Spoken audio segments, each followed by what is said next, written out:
Two of our snakes laid eggs this November, and one of the clutches completely blew our minds. Stick around till the end of the video to see a surprise morph that one of our beautiful girls hatched.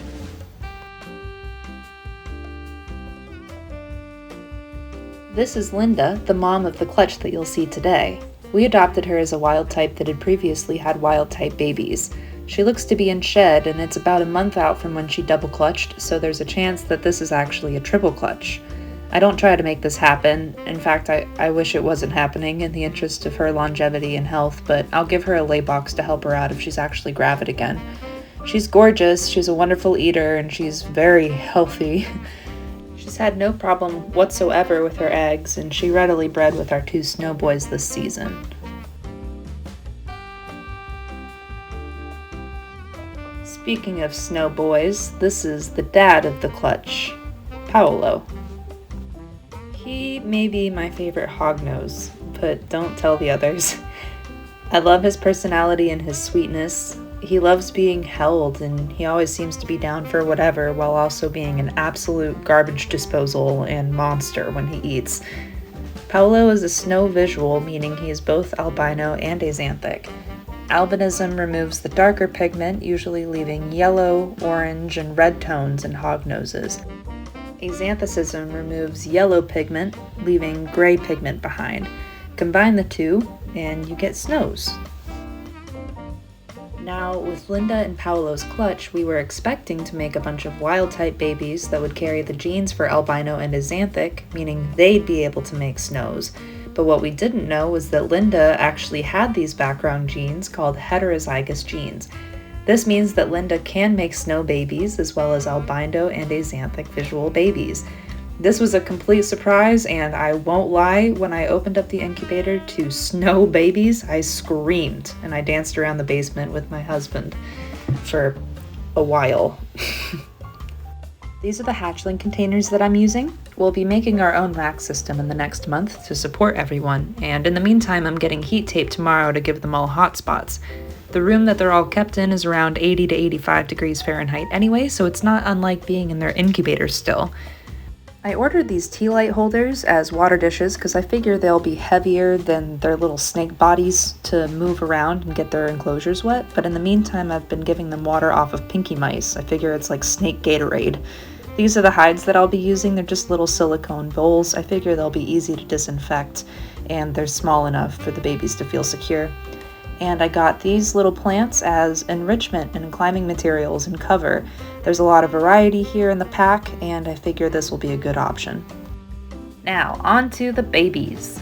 This little guy that you see here is one of our axanthic boys. Axanthic is the gene that removes all yellow pigment, leaving a gray scale animal. He still had some of his initial shed on him about 12 hours after coming out of the incubator, so I gave him a short, supervised soak to help get the shed off.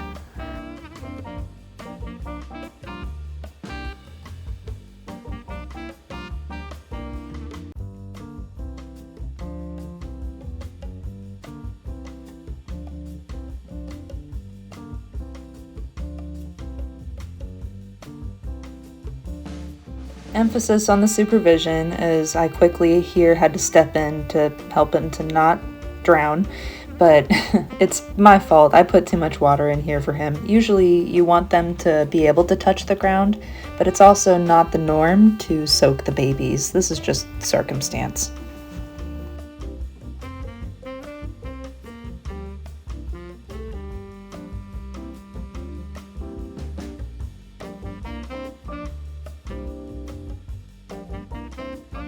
And here he is after his soak.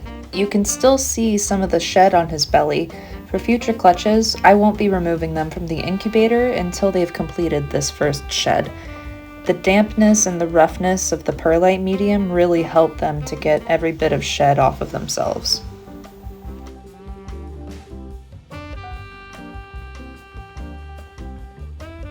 Off camera, I helped him get all of the shed off.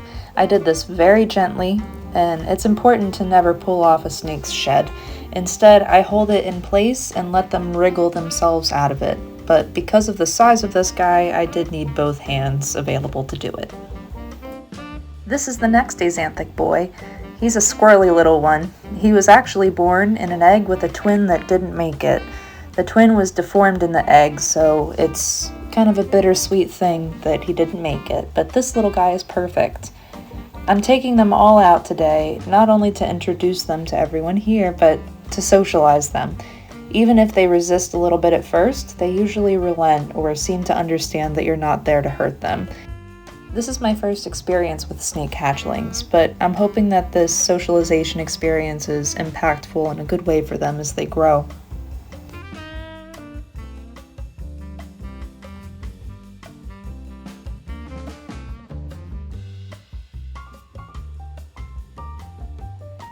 Another axanthic boy here, and you can actually watch him musk all over himself and me. And this is actually very common with the babies, and don't worry, I am washing my hands in between each of these guys. We're very conscious of avoiding disease transmission where possible.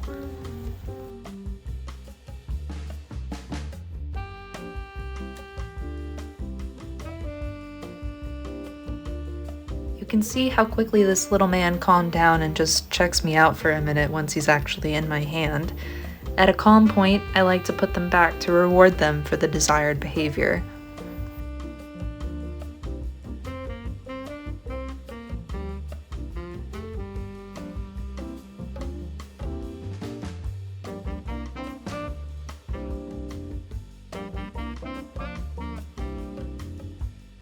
Here's the next axanthic baby, and I'm pretty sure that this one's a girl. It's a bit hard to tell right now, but I'm almost certain that the majority of this clutch is boys. This girl is also kind of a chill baby, so she ends up going back into her house pretty quickly. Again, I'm trying to reward that desired behavior.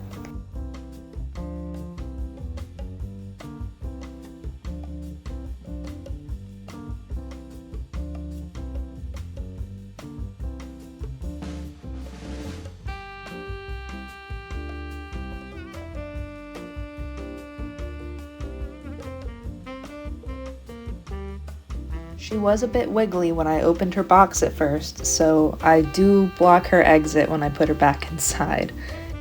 When in a top opening enclosure like this, snakes can get a little fearful of overhead reach. That's because hognoses' main predators in the wild are birds, and hands overhead of them look like they're doomed. This is the final axanthic baby, another girl I believe, and she is quite the drama queen. She's the first of the bunch to play dead a bit with us. This is a signature behavior of hognoses, especially the babies. This is one of the reasons I'm trying to socialize them early, so that they grow out of this behavior. They play dead like this when they think that their death is imminent, and it's not ideal for them to feel like that. So I hold this little baby until they calm down a little bit, and I end up putting them back in their house. I try not to push it too much because I think that doing too much can be counterproductive.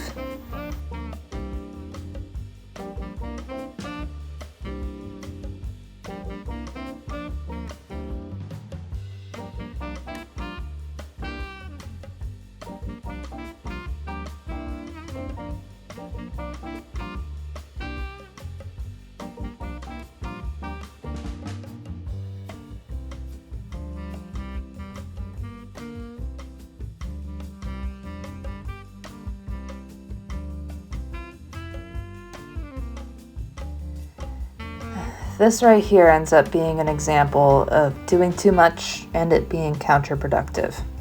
I ruined this baby's day, and at no point was he more okay with me holding him.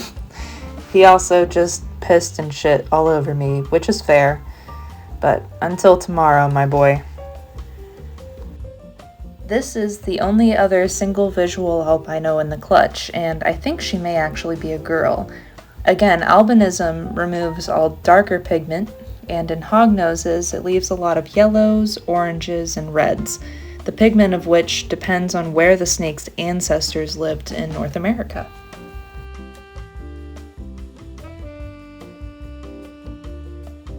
This little lady also thought about playing dead just a little bit, so the minute that she calmed down reasonably, I let her go back home.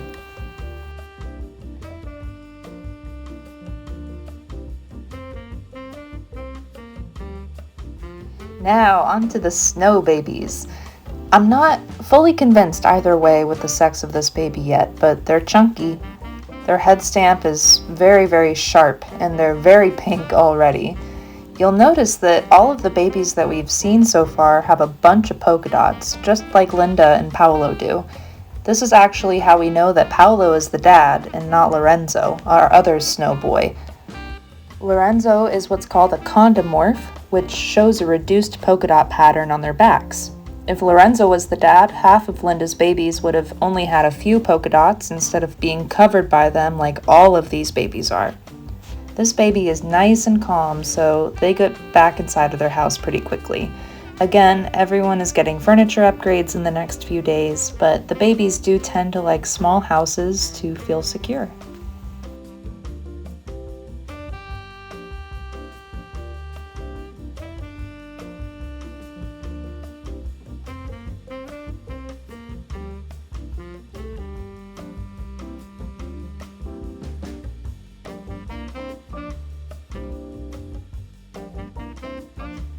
This is our next chunky little snow, and this one is a boy. He is always hissing at me when I'm in the snake room, trying to start fights. It's the funniest, faintest little threat I've ever heard hissed at me, accompanied by the little taps of his shovel face tapping against the plastic while he tries to strike at me. But I hold him and he's fine. I actually think he's the only one from this clutch that hasn't musked on me once since hatching.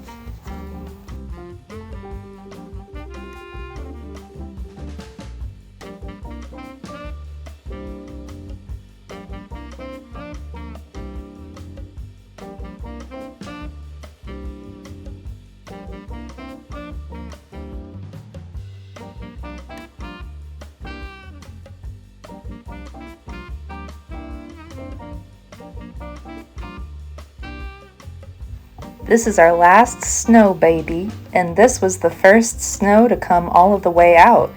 He's actually the teeniest snake in the whole clutch, coming in at a whopping 3 grams.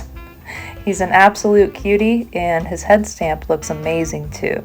All 3 snow babies look incredible, especially knowing that each shed they're going to get more vibrant. But look at how teeny he is. And I'll say it again, I did expect for them to musk on me, so even though they are musking on me, it's fine. I'm washing my hands in between, and they're slowly learning with each time that I'm handling them that they don't have to do that, or at least that it's going to be an ineffective way at getting me away from them.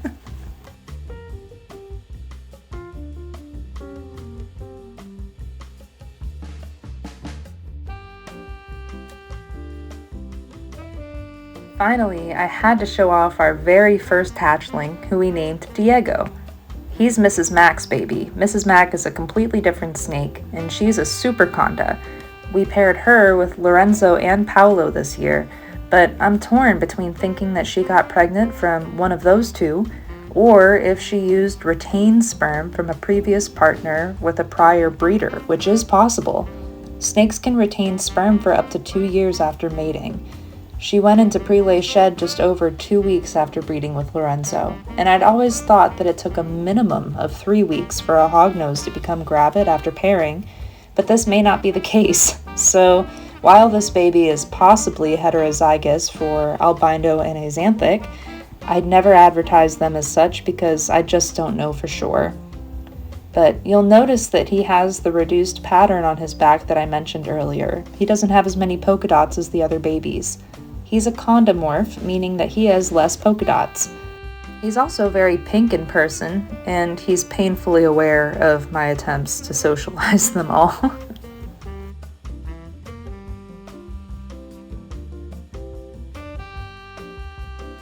The next eggs that are due to hatch are 2 eggs from Mrs. Mac's double clutch that she laid about 2 months ago. They're due to hatch in the next week or so. As I said earlier, we expected a clutch of all wild-type babies, but instead out-hatched all visual recessives. Stay tuned for updates. If you liked this video, please like and subscribe for more of the same. I post new videos every Monday with early release on Patreon. Also on Patreon, I'm posting daily feeding videos and more. Thanks for watching. Stay hissy and pissy out there.